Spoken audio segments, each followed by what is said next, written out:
Hi guys, जय हनुमान। स्वागत है आप सभी का आपके अपने चैनल अमित आहूजा, जहां हमारी कोशिश करियर के सारे अपडेट के साथ आपको बेस्ट तरीके से गाइड करने की बनी हुई है।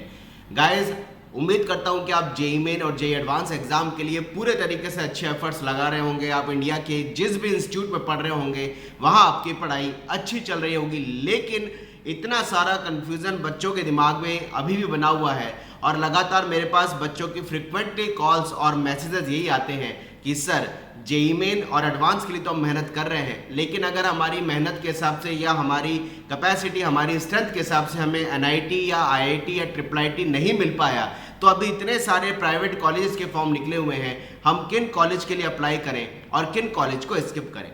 सबसे पहले तो जो वेराइटीज ऑफ क्वेरीज और क्वेश्चन मेरे पास आते हैं, उनमें बहुत बड़ा क्वेश्चन मेरे पास ये आता है कि सर, हमें फॉर्म भरना चाहिए, हमारे मार्क्स, हम इंडिया के जिस भी इंस्टीट्यूट में पढ़ रहे हैं वहाँ हमारे 300 में से जेईई मेन की पहले मैं बात कर लूँ, उसके बेसिस पर ये आ रहे हैं। तो पहले मैं आपको हिंट देता हूँ, आप इंडिया में जिस भी इंस्टीट्यूट में पढ़ रहे हैं, लेकिन अगर आपका कैटेगरी जनरल है, आपके 300 में से 150 के आसपास भी मार्क्स आ रहे हैं, तो आपको ज़्यादा प्राइवेट कॉलेज के भरने की ज़रूरत नहीं है।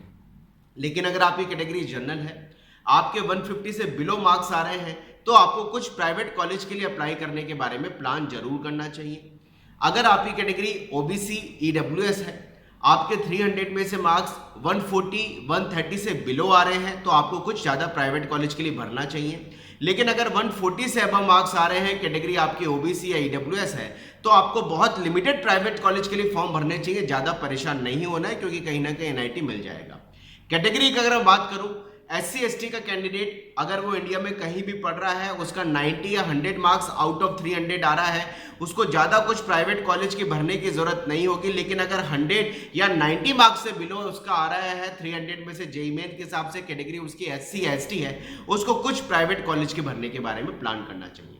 अगर मैं बात करूं अभी आप किन किन प्राइवेट कॉलेज के बारे में प्लान कर सकते हैं, सबसे पहले बिट्स का ऑप्शन आप सभी के पास अवेलेबल है। 2 शिफ्ट में बिट्स का एग्जाम हो रहा है, लेकिन वो बच्चा जिसका जनरल कैटेगरी या ओबीसी डब्ल्यूएस का 180 190 से ऊपर मार्क्स आ रहा है, तो वो केवल बिट्स पिलाने के लिए अप्लाई करते हैं, उसके अलावा किसी प्राइवेट कॉलेज के लिए भरने की उसकी जरूरत नहीं है।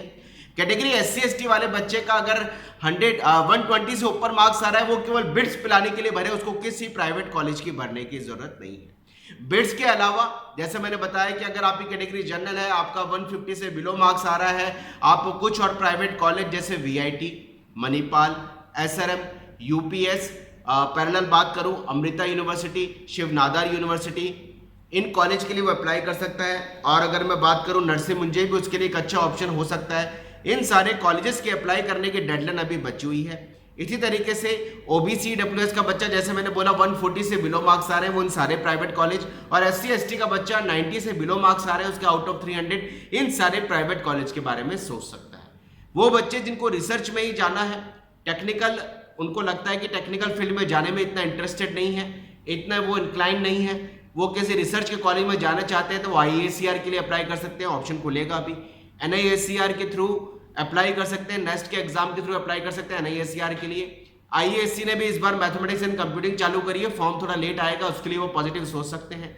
ये सारे वो कॉलेजेस हैं जिसकी अप्लाई करने की डेडलाइन अभी बची हुई है। खासकर अगर बात करूं, कॉमेट की लास्ट डेट निकल चुकी है, इधर से UG exam triple IT Hyderabad की लास्ट डेट निकल चुकी है, वो सब निकल चुके, लेकिन अभी ये VIT, Manipal, SRM, UPS Dehradun, Amrita university, Shiv Nadar university, Narsee Monjee Mumbai जैसे कुछ अच्छे कॉलेजेस के लिए अप्लाई करने की डेडलाइन अभी बची हुई है। इवन तक एलपीयू के लिए आप अप्लाई कर सकते हैं। इन सारे कॉलेजेस में भी ऑप्शन अप्लाई करने का बचा हुआ है। अगर आपके मार्क्स, जैसे मैंने अभी इस वीडियो में आपको हिंट दिए कि 38 मार्क्स के आसपास अगर चल रहे हैं, इससे नीचे आ रहे हैं, तो इन सारे प्राइवेट कॉलेज में से आप अप्लाई अपनी कंफर्टेबिलिटी, आने जाने कनेक्टिविटी को देखते हुए, फीस स्ट्रक्चर को देखते हुए अप्लाई कर सकते हैं। लेकिन मैं सारे बच्चों को एक बात और कहना चाहूँगा, जेईई मेन के बेसिस पर बहुत सारे ऐसे कॉलेजेस हैं जहां पर डायरेक्ट एडमिशन मिलता है, जिसके लिए एंट्रेंस एग्जाम नहीं होते। उन सारे कॉलेजेस के लिए अभी परेशान आपको नहीं होना है, क्योंकि जेईई मेन के बेसिस पर अप्लाई करने वाले कॉलेजेस की डेडलाइन लगभग ये मान सकते हैं कि जुलाई के लास्ट और अगस्त तक रहने वाली, क्योंकि जेईई मेन का सेकेंड अटेम्प्ट जुलाई में होना कंडक्ट होगा। तो गाइस जेईई मेन के बेसिस पे कॉलेज जितने मिलेंगे वो सारे कॉलेज के लिए मैं बहुत सारे वीडियो और बनाऊंगा कि आपको किन कॉलेजेस के लिए अप्लाई करना चाहिए, और बहुत सारे ऐसे कॉलेजेस भी हैं जिनमें बहुत पीछे के रैंक और मार्क्स तक भी एडमिशन मिलता है, मैं उसके लिए बहुत सारे वीडियो आपके बीच लेके आऊंगा। तो करियर के अपडेट्स के लिए चैनल पे नए हैं तो मैं बार बार आप सबको कहना चालू कर चुका हूं, सब्सक्राइब जरूर कर ले, क्योंकि यहां पर ऑथेंटिक और बहुत प्रिसाइज इंफॉर्मेशन आपको चंद सेकंड में मिल जाती है। साथ साथ बेल आइकन प्रेस कर ले ताकि लेटेस्ट नोटिफिकेशन आप तक पहुंच पाए, और इन वीडियोस को मैक्सिमम बच्चों तक आप शेयर करें ताकि उन बच्चों की करियर में हेल्प हो पाए जिनके पास आज कोई नॉलेज गेन करने का कोई भी सोर्स नहीं है, उनको भी हेल्प और सपोर्ट मिलता रहे। तो गाइस मिलते हैं कुछ नए कंटेंट के साथ कुछ और नए वीडियो में। Wish you all the best. उम्मीद करता हूं आप सबकी मेहनत और पढ़ाई बहुत अच्छी चल रही होगी, लेकिन फिर भी मेरी उम्मीद रहती है कि आपको समय समय पर कुछ वीडियो के बेसिस पर ऐसे ऑप्शन भी बताऊं ताकि आप करियर के हिसाब से कॉलेजेस के बारे में पॉजिटिव और नए ऑप्शन के बारे में सोच पाए। चलिए गाइस मिलते हैं। Wish you all the best. Bye bye. Jai Hanuman. Thank you very much.